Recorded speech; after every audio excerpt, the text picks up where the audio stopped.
Assalamualaikum warahmatullahi wabarakatuh dan selamat pagi kepada semua anak murid cikgu yang cikgu kasih sekalian.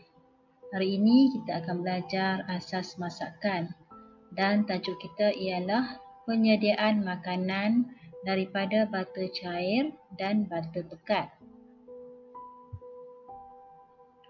Kemahiran yang kamu perlu kuasai pada hari ini ialah kemahiran 4.1 mengenal bata, 4.1.2 pengenalan hasil makanan mengikut jenis bata. Jadi hari ini cikgu akan perkenalkan dua jenis makanan, iaitu satu daripada bata cair dan satu daripada bata pekat. Sekarang mari kita sama-sama melihat contoh makanan yang terhasil daripada bata cair, iaitu kuih kasui, di mana kuih ini kita akan hasilkan melalui cara mengukus.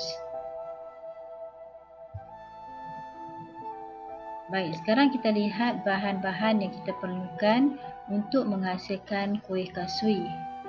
Bahagian yang pertama atau bahagian A, 1 cawan gula merah, 1 cawan gula putih, 2 cawan air, 1 helai daun pandan yang dicarik dan disimpul. Bahan B, 2 cawan tepung gandum, 1 cawan tepung ubi kayu, 3 cawan air dan 2 sudu besar bancuhan air kapur. Bahan C, 1 biji kelapa parut dan sedikit garam. Okey, jadi bahan-bahannya kita bahagikan kepada 3, iaitu bahagian A, bahan B, bahan C. Jadi bagaimana pula cara nak menyediakannya? Okey, yang pertama kita masak ke semua bahan A, iaitu gula merah, gula putih, air dan daun pandan. Kita masak, kemudian kita tapiskan. Langkah yang kedua, kita masukkan ke semua bahan B ke dalam mangkuk. Apa itu bahan B? Iaitu tepung gandum, tepung ubi kayu, air dan sedikit bancuhan air kapur. Kemudian langkah yang ketiga, tuang bahan-bahan A yang dimasak dan ditapis tadi ke dalam mangkuk B dan kacau hingga sebati. Kemudian langkah yang keempat, sediakan loyang, tuang adunan dan kukus selama 30 minit. Jadi bahan A dan bahan B tadi kita campurkan, kita kacau hingga sebati, kita masukkan dalam loyang, kemudian kita kukus selama 30 minit ataupun setengah jam. Langkah yang kelima, kita angkat dan sejukkan adunan kuih sepenuhnya, kemudian kita potong. Akhir sekali, gaulkan kuih yang telah dipotong tadi ke dalam bahan C, iaitu kelapa parut dan garam. Kemudian sedia untuk dihidangkan.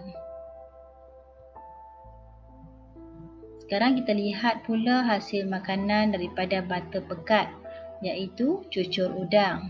Jadi cara nak menghasilkan cucur udang ni ialah dengan cara menggoreng.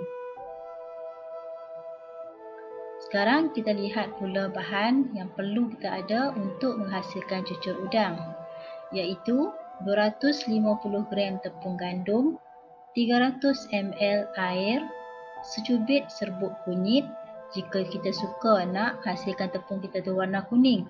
Kalau tak mau pun tak apa. Kemudian setengah sudu kecil garam, setengah sudu kecil gula, 5 ekor udang bersaiz sederhana.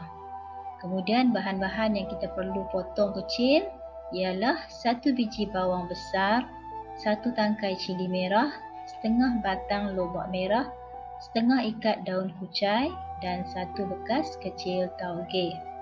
Jadi cara-caranya ialah yang pertama, kita masukkan ke semua bahan ke dalam mangkuk. Langkah yang kedua, kita gaul hingga sebati. Kemudian yang ketiga, kita panaskan minyak dalam kuali. Langkah yang keempat, kita akan masukkan tepung ke dalam kuali menggunakan tangan atau sudu. Kalau tak berani cedok dengan tangan, kita gunakan sudu. Okey. Kemudian kita goreng. Langkah yang kelima, bila cucur berwarna kekuningan, ia sedia diangkat dan sedia untuk dihidangkan. Jadi inilah butter cair dan butter pekat yang boleh menghasilkan kuih yang kita inginkan, iaitu kuih kasui dan cucur udang. Jadi cikgu ucapkan selamat mencuba untuk semua anak murid cikgu. Okey, kamu cuba dulu di rumah, nanti bila buka sekolah kita akan cuba di sekolah sama-sama di bilik masakan.